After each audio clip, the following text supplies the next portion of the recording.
Alright guys, welcome back. In this video we are going to learn how to create a cloud server on DigitalOcean. DigitalOcean is a website where you can create servers. But before we get into the actual process of creating a server, let's discuss what a server is.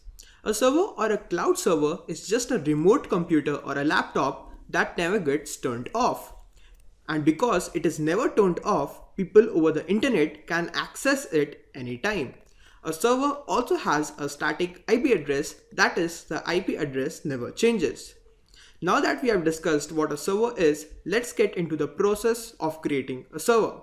So the next thing that I want you to do is go to the DigitalOcean platform and have a look around, just get the feel of it, what's it about. We'll be using the DigitalOcean platform to create a server. Now the next thing we are going to do is that we are going to open other link which is going to give you $10 free worth of credits, and you'll be able to follow along this tutorial for free. So I want you to go to this link and then press enter. I'll just give you a little bit of time to paste this link on your browser, and then you can press enter and it will take you to the DigitalOcean website. If you went to that link, it's my referral link and you'll get $10 free worth of credits. Now you can sign up, and the sign up process is pretty easy. So I'm not going to get into that.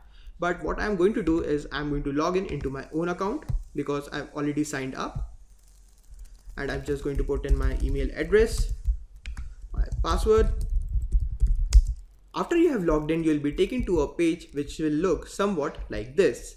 On DigitalOcean, servers are called droplets. So the next thing that we are going to do is create a server, that is create a droplet. So we are going to click on create droplet. After clicking on that, you'll see a page somewhat like this. First option is to choose an image, that is, what kind of operating system do you want on your server. We'll go with Ubuntu latest version, that is 16.04, and that's it. Then we'll choose a size of what kind of our remote computer, what kind of specifications of a remote computer or a remote server should be. So I'm just going to choose the lowest one because we don't need that much. If you signed up on the DigitalOcean platform using the referral link that I gave you, then this shouldn't be a problem.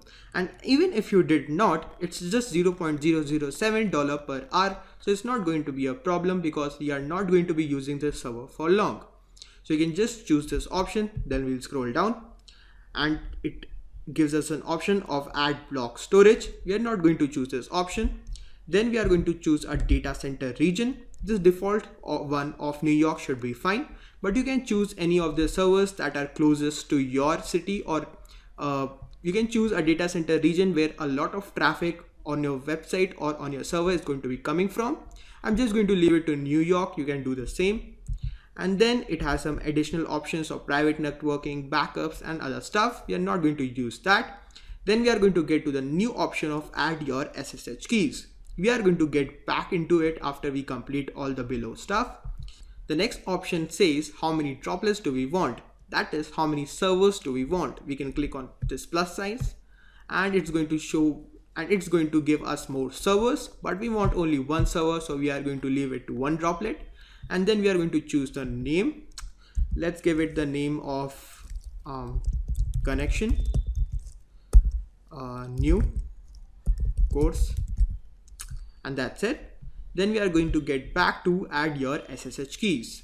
Now, what is this SSH key? SSH keys are required to connect to your server. If you don't add a SSH key, which you can totally do, you'll get an email which will have your username, that is the root, and your password, and you'll be able to log in through those username and that password into your server. But we are not going to do that because if you are in Windows, it's really difficult to paste the password because it's really long. So instead of that, we are going to use the SSH keys, which is actually more secure. So SSH keys basically gives you two keys, private key and public key, that you have to paste in. So if we click on new SSH key, you can see that there's an option of SSH key content and its name.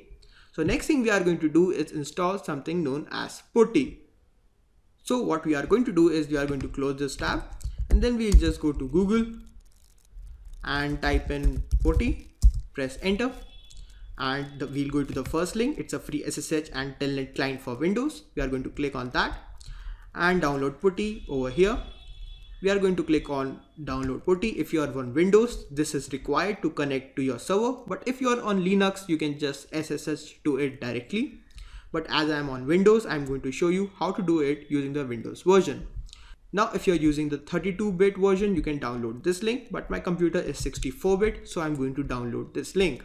Now, how do you know which bit is your computer? You can just go to my computer, right click on it and click on properties, and it will show you whether your computer is 32-bit or 64-bit. Now we are just going to install this putty. We can save this file. I've already installed it on my computer, so I'm not going to do that, but the installation process is pretty simple. Just make sure that you remember where you installed the files. So I have installed my putty in my F folder. So I'm just going to search for it, and these are the files of my putty. So I'm just going to click on putty.exe, double click on it, and it will open up this prompt. Now it has some kind of fields. The first field is host name or the IP address which we need to put in, and the port address. And if we go to the connection, SSH by the way stands for Secure Shell Hub. And if we click on auth, there is a part which says private key file for authentication, and we need to give this file to putty. Now, before we go any further, if you are a Linux or a Mac user, what I want you to do is go to your DigitalOcean platform where we were creating a new droplet, and we are going to right click on how to use SSH keys. And it will give you a guide of how to use SSH keys if you are on the Linux or Mac OS platform, and you can just follow this guide along. But if you are on Windows, you can use the other guide, that is this guide, and I'm just going to right click on it and open it in a new tab, and you can just follow along this guide, or you can just follow along the video which I am currently doing. So as you can see, they have told us to install putty and puttygen. And if we go to our folder of putty, you can see that there is this file called puttygen which has been installed automatically with putty. So now we will be following along in the Windows platform, but if you are on Linux or Mac, make sure that you follow along with this guide and you won't have to even download putty. So the next thing we are going to do is just open up puttygen. Let me just close it up actually so that I can open it up again. And this is the puttygen platform. The next thing we need to do is create a private file, private and a public key pair. So what we are going to do is click on generate, and then this is called entropy. We'll just randomly move our mouse in a blank area, and it's going to generate a public and a private key for us.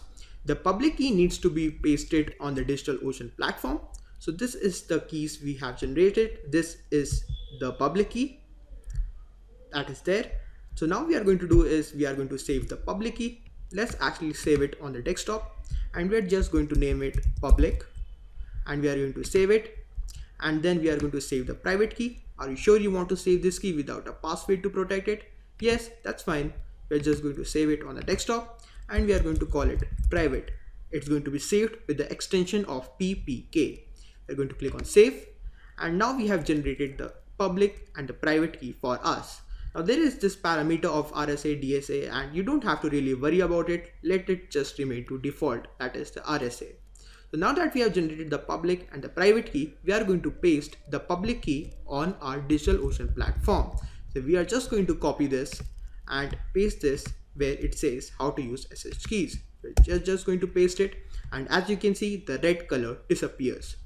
And this name cannot be blank. You can name this anything. We are just going to name it project key, and we are going to click on add SSH key. Now as you can see in your SSH keys, there is a new key called project key. If you don't see the window key, don't worry about it. This was the key that I created earlier, so that is why it's showing over here. Now that we have created the project key, we are just going to click on create, which is going to create a droplet for us or a server for us. After its completion, you will be able to see that the droplet has been created and is showing us the IP address. We are just going to click on copy. But actually before that, we have to do one more thing. We have to go to our putty, not puttygen. We have to go to putty, and in our SSH, which stands for secure shell, we are going to go to auth, and we are going to give it the private key file for authentication. So we are just going to click on browse. We are going to go to desktop where we stored our private file, and this is the private.ppk. We are going to open it up, and then we are going to go back to our session.